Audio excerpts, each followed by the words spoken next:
सुप्रभात। सुबह के 11 बज चुके हैं और आप देख रहे हैं टीएन न्यूज और मैं हूं आपके साथ आरती चौबे। तो चलिए करते हैं बुलेटिन की शुरुआत।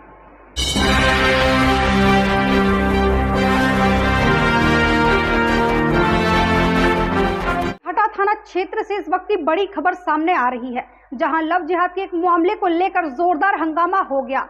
एक युवक पर आरोप है कि उसने अपनी पहचान छिपाकर हिंदू लड़की से दोस्ती की और फिर उसे होटल में बुलाकर अवैध संबंध बनाने का दबाव बनाया। मामला सामने आते ही बजरंग दल के कार्यकर्ताओं ने मौके पर पहुंचकर युवक को पकड़ा और जमकर बवाल मच गया। पुलिस ने मामला दर्ज कर आरोपी को गिरफ्तार कर लिया है। यह तस्वीरें हैं दमोह जिले के हटा थाना क्षेत्र की, जहां एक लॉज में युवक और युवती को बजरंग दल के कार्यकर्ताओं ने पकड़ा। बताया जा रहा है कि आरोपी युवक समीर अली, जो कि शाहपुर जिले सागर का रहने वाला है, जिसने इंस्टाग्राम पर समीर नाम से एक हिंदू युवती से दोस्ती की थी। बातचीत धीरे धीरे फोन कॉल्स तक पहुंची और आरोपी ने युवती को मिलने के लिए हटा बुलाया, लेकिन जब लॉज में रुकने के दौरान उसने आधार कार्ड दिखाया तब उसका असली नाम समीर अली सामने आया। इससे युवती हैरान रह गई और उसने मिलने से इनकार कर दिया। युवती का आरोप है कि समीर अली ने जबरन संबंध बनाने का दबाव भी डाला और निकाह करने की बात कही। इसी दौरान लॉज में हंगामा शुरू हो गया। सूचना पर बजरंग दल के कार्यकर्ता पहुंच गए। उन्होंने युवक से नाम पूछा, लेकिन वह बार बार अपनी पहचान छुपाता रहा, जिससे गुस्साए कार्यकर्ताओं ने उसकी पिटाई शुरू कर दी। मौके की सूचना मिलते ही हटा थाना पुलिस की टीम मौके पर पहुंची। युवक युवती को थाने लाया गया। युवती की शिकायत पर मामला दर्ज कर लिया गया है। आरोपियों को गिरफ्तार कर लिया गया है। वहीं पीड़िता ने बताया कि मैंने उससे कई बार उसकी पहचान पूछी, लेकिन वह टालता रहा। जब लॉज में आधार कार्ड देखा तब पता चला कि वह झूठ बोलता रहा। मैंने विरोध किया तो उसने जबरदस्ती करने की कोशिश की। वहीं दमोह एसपी ने जानकारी देते हुए बताया कि धार्मिक पहचान छिपाकर युवती से संबंध बनाने के प्रयास की शिकायत पर आरोपी के खिलाफ मध्य प्रदेश धार्मिक स्वतंत्रता अधिनियम सहित अन्य धाराओं में केस दर्ज किया है। आगे की जांच जारी है। फिलहाल आरोपी पुलिस की गिरफ्त में है और मामले की जांच जारी है। पीड़िता को मेडिकल जांच के बाद परिजनों को सौंप दिया गया है। इस घटना के बाद इलाके में तनाव का माहौल बना हुआ है, लेकिन पुलिस हालात पर नजर बनाए हुए है। एक लड़का का मेरे इंस्टा में मैसेज आ रहा था, तो उसने नंबर भी मांगा तो मैंने नंबर दे दिया। वो बात करने लगा था, फिर उसने मेरे को मिलने को बोला तो मैंने मना किया बार बार, लेकिन फिर उसने हटा बुला ही लिया मिलने। तो मैं कल मिलने आ गई थी हटा, फिर लाज भी ले गया मेरे को हाथ पकड़ के। जब उसके आधार कार्ड में देखा तो मुसलमान निकला, तो फिर वहाँ हंगामा भी हुआ था। फिर मैं आ गई थी यहाँ थाना रिपोर्ट लिखवाने। रिपोर्ट लिख गई? हाँ, रिपोर्ट लिख चुकी है। मुख्यमंत्री मोहन यादव और जिला कलेक्टर सुधीर कुमार कोचर के सख्त निर्देशों के बावजूद भी दमोह में अवैध शराब कारोबार थमने का नाम नहीं ले रहा। सरकारी दुकान तो शहर से बाहर शिफ्ट कर दी गई है, लेकिन शहर के अंदर अब भी खुलेआम बिक रही है जहर की ये बोतलें। तो चलिए आपको बताते हैं पूरा मामला। बता दें कि खेल मैदानों से लेकर स्कूल बागों तक दिन में, दोपहर और रात भर शराब माफिया सक्रिय है। शहर के बीचों बीच नाबालिगों और नवयुवकों को इस अवैध शराब के जाल में फंसाया जा रहा है। वहीं इस मामले में कोतवाली थाना प्रभारी मनीष कुमार ने जानकारी देते हुए बताया कि पुलिस लगातार नाइट गश्त और चेकिंग अभियान चला रही है। शहर में असामाजिक तत्वों की बैठकों की जगहों पर भी विशेष नजर रखी जा रही है। जानकारी मिलते ही जहां भी अवैध शराब बिक रही है वहां तुरंत कार्रवाई की जा रही है। हालांकि पुलिस ने पहले भी कई शराब माफियाओं को गिरफ्तार किया है, लेकिन गुरुजी जैसे कई नामचीन चेहरे बार बार नए नाम और चेहरों के साथ फिर एक्टिव हो जाते हैं। सवाल यहाँ यह उठता है कि क्या इन माफियाओं को किसी का संरक्षण प्राप्त है? जब सरकार और प्रशासन की मंशा साफ है तो फिर ये शराब माफिया बार बार कैसे बच निकलते हैं? क्या कहीं ना कहीं सिस्टम में भी दरार है? पुलिस द्वारा लगातार कार्रवाई की जा रही है और साथ ही यहाँ पे गश्त और दैनिक जो भी काम है उसमें भी हम लोग गश्त और अन्य चीज़ें एक्टिविटी भी बढ़ाई है। शाम को चेकिंग भी बढ़ाई है। अभी हम लोग प्रतिदिन यहाँ पे सुनसान और जो भी संदिग्ध और ऐसे स्थल होते हैं उनकी भी चेकिंग करवा रहे हैं और जो भी नवयुवक या असामाजिक तत्व बैठने के स्थान रहते हैं वहाँ पे भी चेकिंग कराई जा रही है। फिजिकल चेकिंग कराई जा रही है, उनकी तलाशी ली जा रही है ताकि कोई भी साठ या कोई अवैध गतिविधि या सामग्री उनके पास मिलती है उसको बढ़ाने की कार्रवाई की जा रही है। साथ ही वरिष्ठ अधिकारियों को जो निर्देश हैं उसका भी पालन करते हुए हम लोग लगातार यहाँ पर कार्रवाई कर रहे हैं। इस दौरान जो भी घटनाएँ आती हैं उनमें भी पुलिस संगत कर। अब बात एक ऐसी शख्सियत की जो जमीन से उठकर फिर उसी जमीन की हिफाजत करने लौटे हैं। दमोह के लिए ये गर्व की बात है। बता दें कि शिवपुरी में पदस्थ एसडीओपी सुजीत सिंह भदौरिया को अब प्रमोशन के बाद अतिरिक्त पुलिस अधीक्षक यानी एडिशनल एसपी का पदभार सौंपा गया है। पुलिस अधीक्षक शिवपुरी अमन सिंह राठौर और एएसपी संजीव मुले ने उन्हें अशोक चिन्ह लगाकर सम्मानित किया और पुष्प गुच्छ भेंट कर शुभकामनाएं दी। आपको बता दें कि सुजीत सिंह भदौरिया पहले दमोह में बतौर आरक्षक सेवा दे चुकी हैं और एसडीओपी पथरिया के तौर पर भी उन्होंने बेहतरीन कार्य किया। अब वे दमोह लौटे हैं, इस बार एक नई भूमिका में एडिशनल एसपी बनकर। तो ये थी दमोह के सपूत की प्रेरणादायक वापसी की कहानी। एटीएन न्यूज की ओर से एडिशनल एसपी सुजीत सिंह भदौरिया को ढेरों शुभकामनाएं।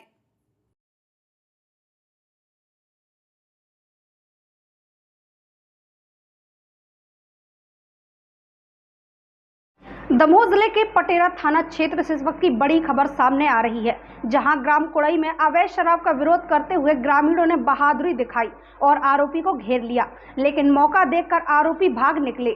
घटना ने पुलिस की कार्यशैली पर कई सवाल खड़े कर दिए हैं। बता दें कि दमोह जिले के पटेरा थाना क्षेत्र अंतर्गत ग्राम कुड़ई में उस वक्त हड़कंप मच गया जब ग्रामीणों ने अवैध शराब बेचने वालों का विरोध किया। आरोप है कि राजा खान हिंडोरिया और उसके साथी आदित्य पाठक, सागर राजपूत अन्य 4 लोग गांव-गांव घूमकर शराब बेचने का काम कर रहे थे। जब ये लोग देर रात गांव कुड़ई पहुंचे तो ग्रामीणों ने इन्हें घेर लिया और इनकी गाड़ी पर हमला कर दिया। हालात बिगड़ते देख आरोपी गाड़ी छोड़कर मौके से फरार हो गए। वहीं उनकी गाड़ी को पुलिस ने जब्त कर लिया। गाड़ी में कुल 7 पेटी अवैध शराब बरामद की गई है। वहीं स्थानीय निवासियों का कहना है कि हम कई दिनों से देख रहे थे कि ये लोग गांव में शराब बेच रहे हैं। आज पूरा गांव एकजुट हुआ और विरोध किया, लेकिन पुलिस अब रिपोर्ट लिखने में भी टाल मटोल कर रही है। गौरतलब है कि ग्रामीणों ने पुलिस से एफआईआर दर्ज करने की मांग की है, लेकिन अब तक इस मामले में कोई ठोस कार्यवाही नहीं की गई है। अब देखना होगा कि प्रशासन इन आरोपियों पर कब तक और क्या एक्शन लेता है और क्या ग्रामीणों की इस बहादुरी को प्रशासनिक समर्थन मिलेगा या नहीं।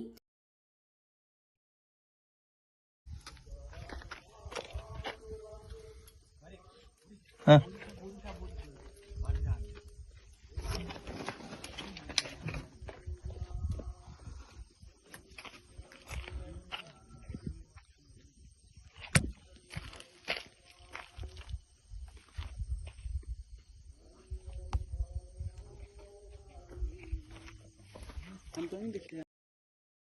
दमोह जिले की कृषि उपज मंडी सागर नाका क्षेत्र में चल रही शराब दुकान को लेकर बवाल मचा हुआ है।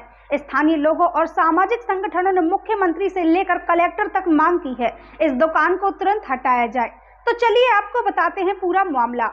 बता दें कि भगवती मानव कल्याण संगठन और सामाजिक संगठनों द्वारा मुख्यमंत्री और कलेक्टर को दिए गए इस ज्ञापन में बताया गया कि सागर नाका पर स्थित कृषि उपज मंडी के नजदीक शराब दुकान संचालित की जा रही है। यह शराब दुकान मुख्य सड़क पर ठीक उसी स्थान पर है जहां से किसानों का प्रतिदिन आना जाना होता है और वहीं से ग्रामीण क्षेत्रों की हजारों महिलाएं, स्कूली बच्चे और बुजुर्ग भी गुजरते हैं। ज्ञापन में बताया गया कि शराब दुकान की वजह से महिलाएं असुरक्षित महसूस कर रही हैं। बच्चों की स्कूल तक की राह डर और असहजता से भरी हो गई है। यही नहीं, पास में स्थित धार्मिक स्थल पर भी श्रद्धालुओं को परेशानी का सामना करना पड़ रहा है। स्थानीय संगठनों का कहना है कि पूर्व में भी दुकान हटाने के आदेश दिए गए थे, लेकिन अब तक कोई कार्यवाही नहीं हुई है। इस बार मांग की गई है कि दुकान को स्थायी रूप से यहां से हटाया जाए और किसी वैकल्पिक स्थान पर स्थानांतरित किया जाए। क्या प्रशासन इस बार लोगों की आवाज सुनेगा? क्या मंडी के बीचों बीच बनी इस शराब दुकान को हटाया जाएगा? दर्शन की धरना प्रदर्शन की देखिए मुख्य कारण एक है कि वहाँ पर शराब दुकान के संबंध में एक नियम साफ है। 100 मीटर की परिधि में कोई भी पूजा स्थल, स्कूल या घनी आबादी बस्ती नहीं होनी चाहिए और इन सब के नियम कायदे को बलाए ताक रख करके केवल शराब ठेके को उपकृत करने के लिए, ठेकेदार को उपकृत करने के लिए वो दुकान वहाँ खुलवाई गई। और हम लोग चाहते थे, जो पूजा स्थल से जुड़े हुए लोग हैं, समाज के प्रतिनिधि हैं, अन्य समाज के स्कूलों के, वो ये चाहते थे कि शराब दुकान वहाँ से हटाई जाए और अधिकारी जो हैं वो कोई ध्यान नहीं दे रहे। सभी लोगों को ज्ञापन दिए, सब कुछ हुआ, समय हुआ। अब चूँकि अभी निकट भविष्य में वहाँ एक बहुत बड़ा आयोजन होने वाला है धार्मिक, क्या होगा? वहाँ हज़ारों लोग आने वाले हैं और वहाँ शराब पी करके लोग उत्पात करते हैं, बहुओं बेटियों से छेड़छाड़ करते हैं, पूजा स्थलों को जाने वाली। वहीं पे लगी हुई कृषि उपज मंडी है, जहाँ पर व्यापारी आते हैं, गांव-गांव के लोग, उनकी जेब कटी, छीना झपटी, रंगदारी, ये सब दुर्व्यवहार। तो वो मुख्य पृष्ठभूमि ये है। और ख़ास बात हम आपको बता दें कि हमने इस बात को जब इंगित किया तो पहले शराब के जो अधिकारी हैं, आबकारी अधिकारी, उनने कहा कि नहीं, हम 22-23 तारीख तक, ये मई तक यहाँ से हटवा देंगे, लेकिन उनने अपना वचन पूरा नहीं किया। तो फिर महिलाओं ने ये तय किया कि भाई ऐसे तो हम इनको सब पक्षपात करना है, नियम तोड़ना है, हम तो धरना देंगे, आंदोलन करेंगे। तो वो आज आंदोलन हुआ, आंदोलन में अधिकारी एसडीएम आरएल बागरी भी रहे, उनसे बातचीत में आपका कुछ समय लिया गया संगठनों से कि आप शाम को आएं और बात करें बैठकर। तो आज ये शाम को क्या बातचीत हुई अधिकारियों के सामने? बहुत सार्थक बातचीत हुई और बागरी जी के कार्यालय में वहाँ सीएसपी मिस्टर तिवारी थे और वो भी आए हुए थे अधिकारी, और वहाँ हम लोगों ने खुल करके अपनी बात बताई, सब कुछ कि ये परिस्थिति है, और उनको ये समझाया। तो मूल जो बात ये है कि वो बार बार ये बचाव कर रहे थे कि वहाँ 5-6 साल से दुकान चल रही है। हमने कहा वो 100 साल से चल रही हो, उससे क्या फ़र्क पड़ रहा। आज वहाँ जब मंदिर बन चुका था 1.5 साल पहले, तब ये रिन्यूअल के पहले विभाग का काम है कि वो देखे, और इस दुकान का तो था कि इसको वहाँ से हटाना है, पहले से प्रस्तावित था। तो उन्होंने क्यों खोलने की इजाज़त दी? ये बहुत बड़ा मुद्दा है। किसकी कमी मानते हैं? शराब दुकान वहाँ नहीं खुलनी थी और फिर भी खुल गई, इसमें आप कमी किसकी मानते हैं? ये पूरी चूक है, विभाग की चूक है, बहुत बड़ी चूक है। कि उनका काम है, कोई आपत्ति करे न करे, आपका काम है कि 100 मीटर की परिधि में कोई पूजा स्थल नहीं है, स्कूल नहीं है, घनी बस्तियाँ नहीं है, आबादी नहीं है, मजदूर किसानों का आना जाना नहीं है, ये सब है। उन्हें कोई ध्यान नहीं दिया, और जब हम लोगों ने इंगित किया, लिख करके विरोध किया, तब भी उन्होंने कोई कार्रवाई नहीं की। तो आज फिर आज क्या हुआ? फिर आज निर्णय क्या हुए? क्या आज ये सर्वसम्मति से निर्णय हुआ, वहाँ पूरी परिस्थिति का विश्लेषण हुआ कि भाई ऐसे क्या है, आप थोड़ा सा पृष्ठभूमि समझने की कोशिश करिए। हम लोगों का एक अभियान चला है, जो हम जैन समाज के कुछ नई पीढ़ी के लोगों के साथ, कि भाई आज नए नए मंदिर हर जगह बन रहे हैं और प्राचीन मंदिर ख़त्म हो रहे हैं। नए मंदिरों के ऊपर, मूर्तियों के ऊपर करोड़ों रुपया खर्च करने से अच्छा है कि अपनी प्राचीन धरोहर को बचा लो। तो कई गांव ऐसे हैं, दमोह जिले के, हम पूरे भारत का ठेका नहीं लिया, लेकिन दमोह जिले के जो ऐसे गांव हैं जो जैन वहाँ से पूरी तरह निर्जन हो गए। 1000-1500 साल तक पुराने मंदिर हैं, मूर्तियाँ हैं जहाँ। उस धरोहर को बचाने के लिए हम लोगों ने ये अभियान चलाया कि अब जो मंदिर बने भैया, उसमें मूर्तियाँ आप वहाँ ले आओ जो प्राचीन है, और करोड़ों रुपया बचा लो। और ये करोड़ों रुपयों का जो बचेगा उसको लोक हित में खर्च किया जा सकता है। अच्छे शिक्षा संस्थान खोले जा सकते हैं, अच्छे अस्पताल खोले जा सकते हैं, जहाँ लोगों को रहने की, खाने पीने की निःशुल्क सुविधाएँ हैं। वो अभियान हमारा चल रहा था, और उस अभियान के तहत ही वो कृषि उपज मंडी के पास जो पूरा अंचल है, उसमें जिन शरणम मंदिर करके स्थापना की, वो 1.5 साल पहले की। पर चूँकि हमारे मंदिर स्थापना के पहले जो पूर्व ठेका था वो स्वीकृत हो चुका था, हमें उतना नियम सम्मत अधिकार नहीं था कि हम विरोध कर पाते। लेकिन अब जब हो गया, तो जो नए साल का रिन्यूअल था वो नहीं करना चाहिए था विभाग को, वो उन्होंने किया। और कुतर्क देते हैं कि साहब वो तो कई से 5-6 सालों से चल रहे। नियम क्या है, नियम क्या अवहेलना हो रही है, इस बात को बागरी जी ने स्वीकार किया सबके सामने कि हाँ ये बात सही है, और लेबर क्लास के लोग हैं, दूसरे लोग हैं। और जब ये होता है तो फिर वो मांस वाले भी, मछली वाले भी, सब वहाँ पे, और सब गंदगी फैला रहे। महिलाएं निकलती हैं, पूजा स्थलों को जाती हैं, छेड़खानी करते हैं मनचले लोग, ये दारू पी के, कोई नियंत्रण नहीं किसी का। कौन महिला जाएगी आज रिपोर्ट करने? कोई हिम्मत नहीं कर सकता।